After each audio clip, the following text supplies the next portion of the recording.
Prepping is all about being ready for the unexpected, but even the most prepared individuals can make crucial errors that might jeopardize their efforts when disaster strikes. Are you sure you're not making these mistakes? From underestimating critical resources to ignoring proper planning strategies, we're here to walk you through the pitfalls that could spell trouble when you need your preparations the most. Now grab a pen and paper because you'll want to take notes. Let's explore these common mistakes so you can avoid them and keep your prepping plans solid. Stay tuned. 1. Overestimating gear without knowing how to use it. Let's cut to the chase. Owning fancy survival gear doesn't mean you're ready for anything. It just means you had a credit card and a dream. The brutal truth is that most preppers are gear collectors, not survivors. They've got backpacks stuffed with ferro rods, portable water filters, solar panels, and tactical knives, yet half of them couldn't start a fire without lighter fluid if their life depended on it. That's not prepping. That's wishful thinking with a survivalist costume. You know what happens when the grid goes down, chaos hits the streets, and all you've got is gear you've never actually tested? You become a walking liability. Your bug-out bag becomes a 40-pound anchor dragging you down because you never took the time to learn how to use what's inside it. Let's talk specifics. That fire starter? If you've never practiced with it in wet conditions, in the wind, or with limited kindling, you'll find out real quick it's not as easy as YouTube made it look. Your hammock setup? If you've never spent a cold night suspended in the woods, you're gambling on comfort and shelter that might betray you when it counts. And your water filter? If you didn't test it beforehand, you could be sipping straight from a stream thinking you're safe, only to end up with gut-wrenching parasites days later. That's how people die in the wild, not because they didn't have the tools, but because they didn't know how to wield them. Gear is only as useful as your skill level. If you can't build a fire, cook a meal, set up a shelter, and purify water using your gear without instructions, then you're not ready. The worst-case scenario is not the time to be reading a manual or trying something for the first time. SHTF isn't forgiving. It's not going to wait for you to figure things out. Bottom line, stop admiring your gear and start training with it. Otherwise, when the moment comes, all those high-priced gadgets become nothing more than dead weight and false hope. 2. Failing to practice and simulate real-life scenarios. You can have all the supplies in the world, food, ammo, water, fuel, but if you've never tested your plan under real pressure, you're setting yourself up for a hard fall. Prepping isn't a Pinterest project. It's not just about stockpiling resources. It's about building systems that work under stress.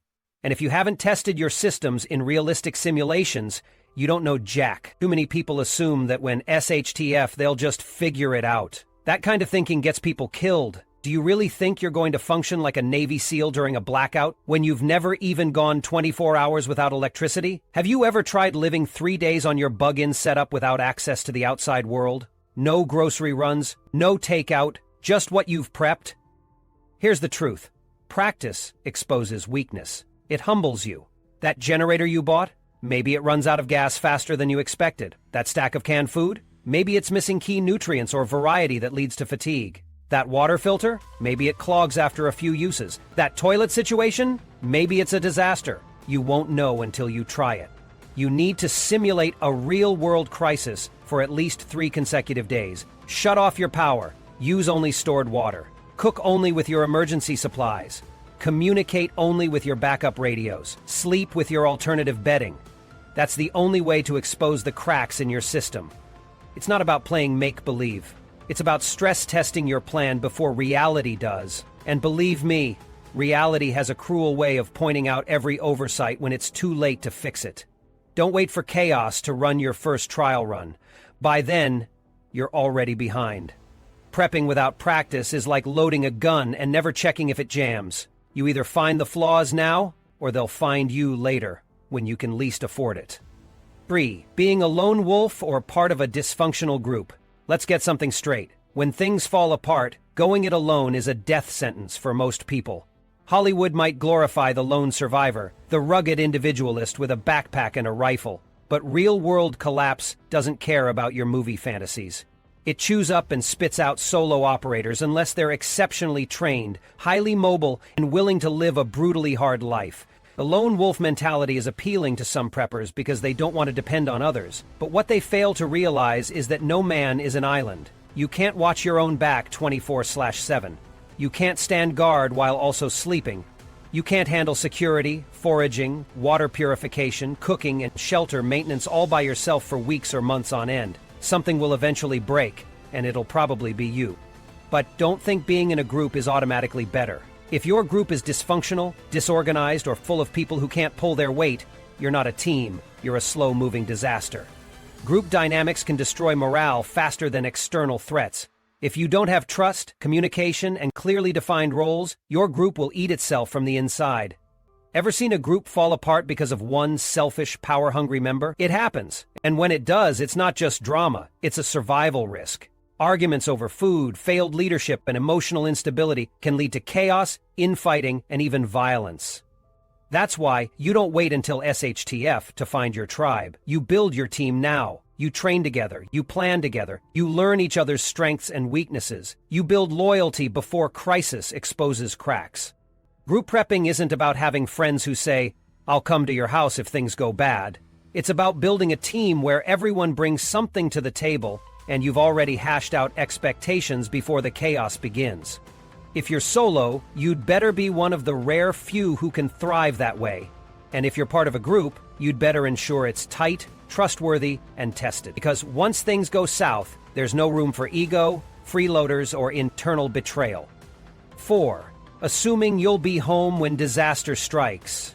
Let's get real. Most people's emergency plans are built on a fantasy. They imagine they'll be safe at home when the world turns upside down, with all their supplies neatly organized, power still running, and enough time to calmly execute their plan. That's not how it works.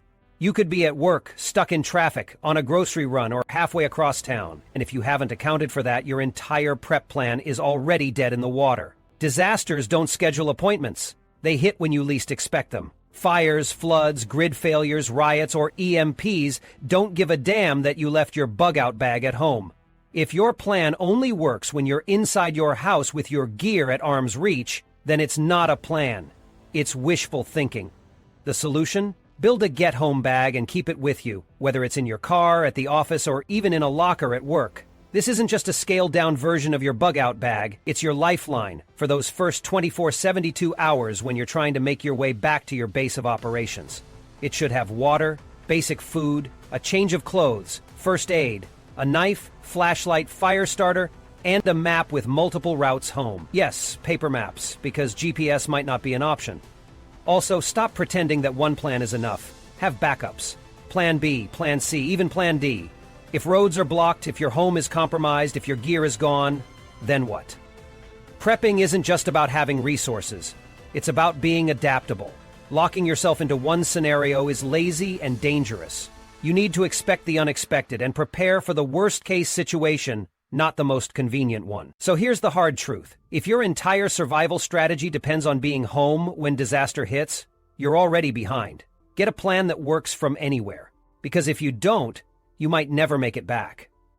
5. Putting all your eggs in one basket. This mistake right here, it's the prepping equivalent of playing Russian roulette with your life. Stashing all your supplies in one location, usually your home, is asking for it to be taken, burned down, or made inaccessible. One fire, one looting mob, one natural disaster, and boom, everything you prepped for is gone. That's not prepping. That's gambling with high stakes and poor odds. You can't afford to put everything in one place.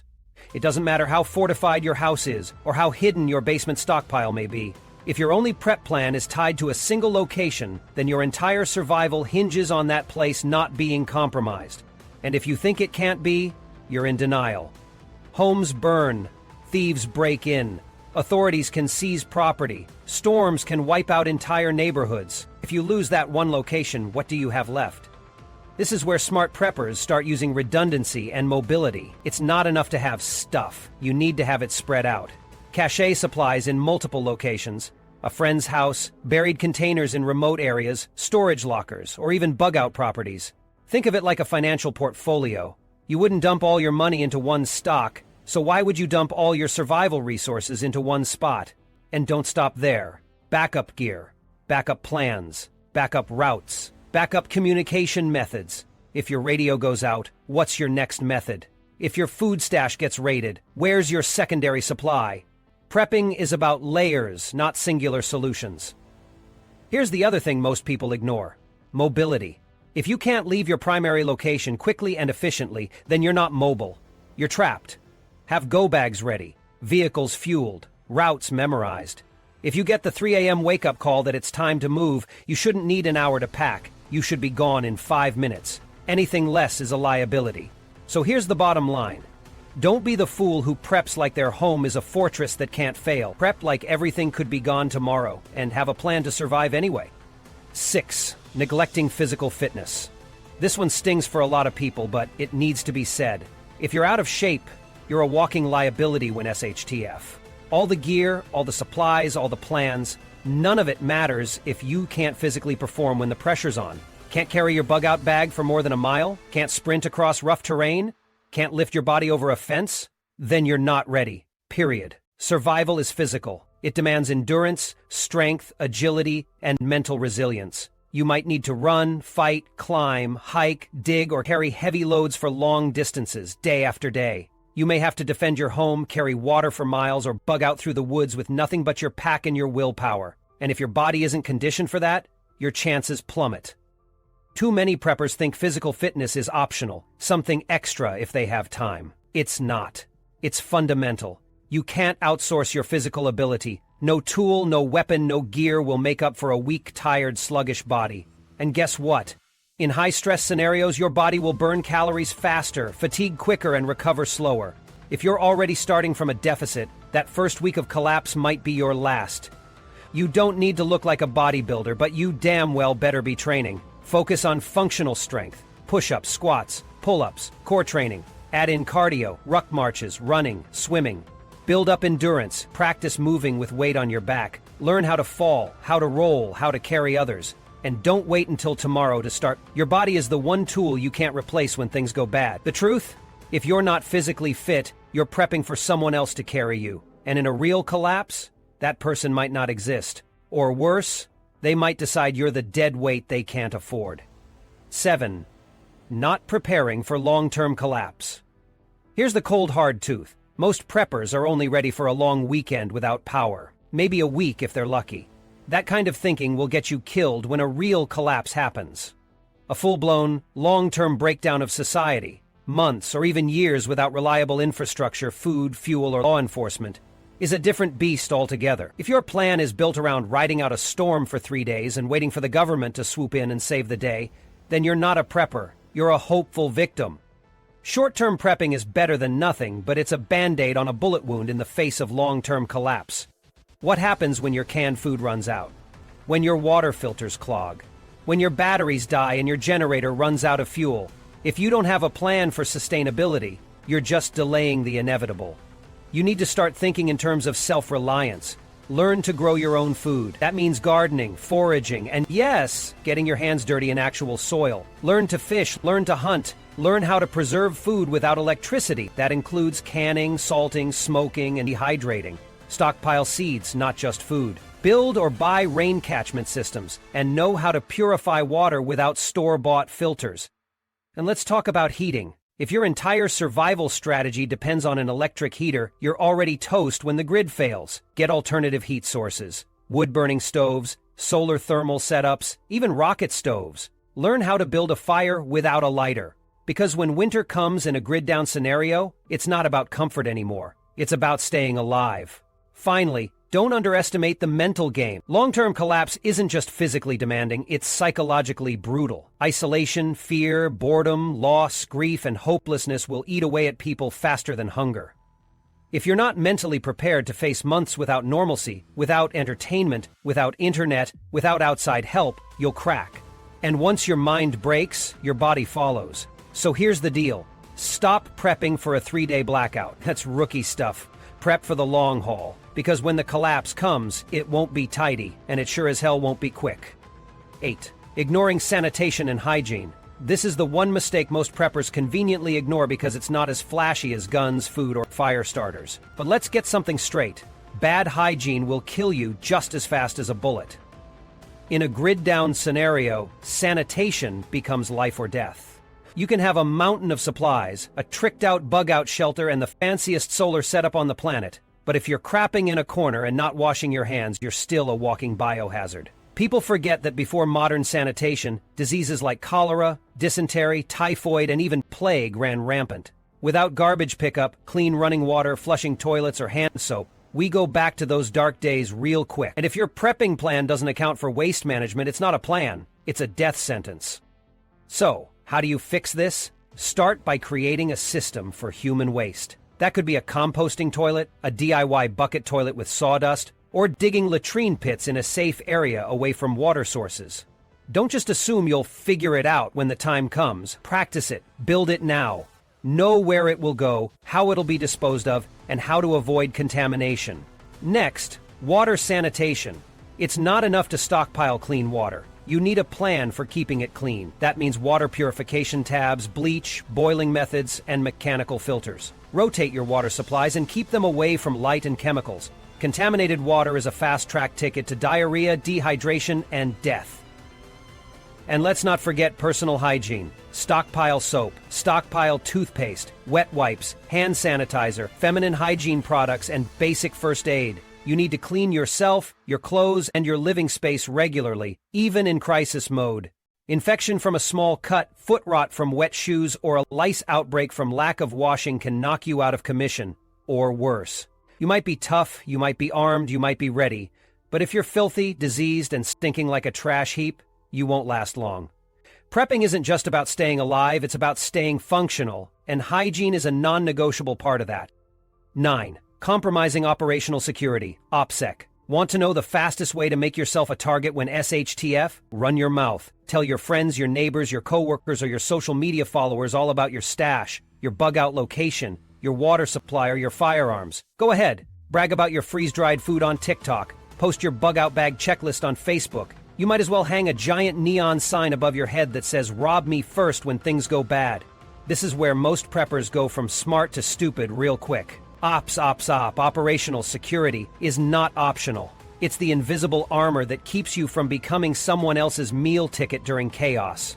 When society breaks down and people are desperate, hungry, and scared, they won't care how nice you were. They'll care that you have food. And they don't. And guess what?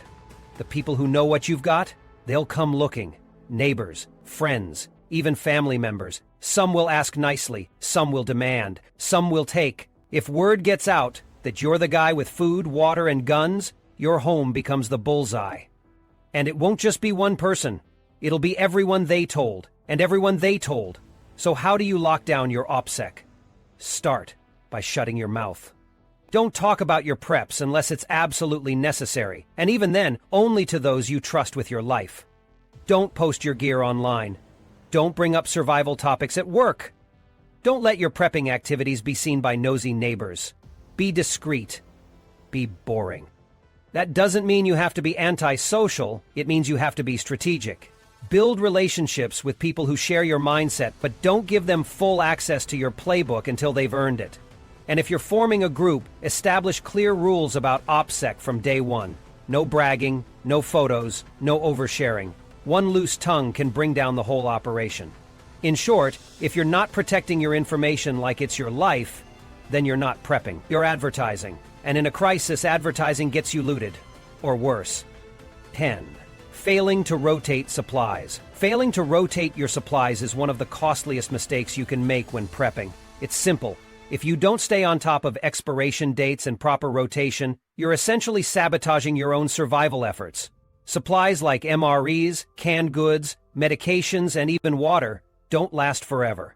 A stockpile full of expired food and medicine is useless when SHTF, no matter how diligently you gathered it. Prepping isn't about hoarding. It's about managing what you've got efficiently. That means checking your inventory regularly to ensure everything is within its usable period and swapping out items before they go bad. Canned goods can last for years, but they will eventually degrade. And do you really want to risk eating spoiled food when things already hit rock bottom? Medications are even more critical. Expired meds may not work when you need them most, or worse, they could harm you. Build a simple rotation system now. It's not rocket science. Label your items with expiration dates, put the newest supplies at the back of the shelf, and prioritize using older items first. If you stocked up on canned beans or freeze-dried meals 3 years ago and haven't touched them, how do you know they're still good? The same logic applies to water stored long-term.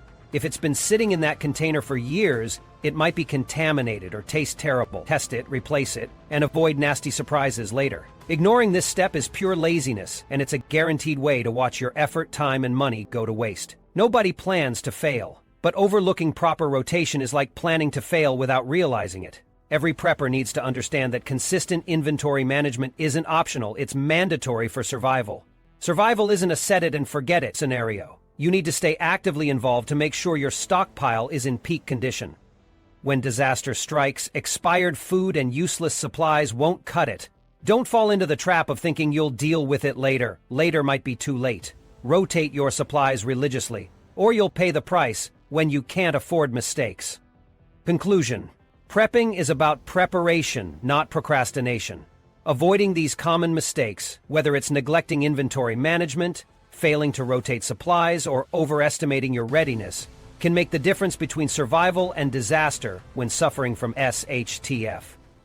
The key is to stay vigilant, adaptable, and proactive in managing your survival plans. Remember, your preparedness is only as strong as your weakest link, so address these pitfalls now and set yourself up for success when the unexpected happens.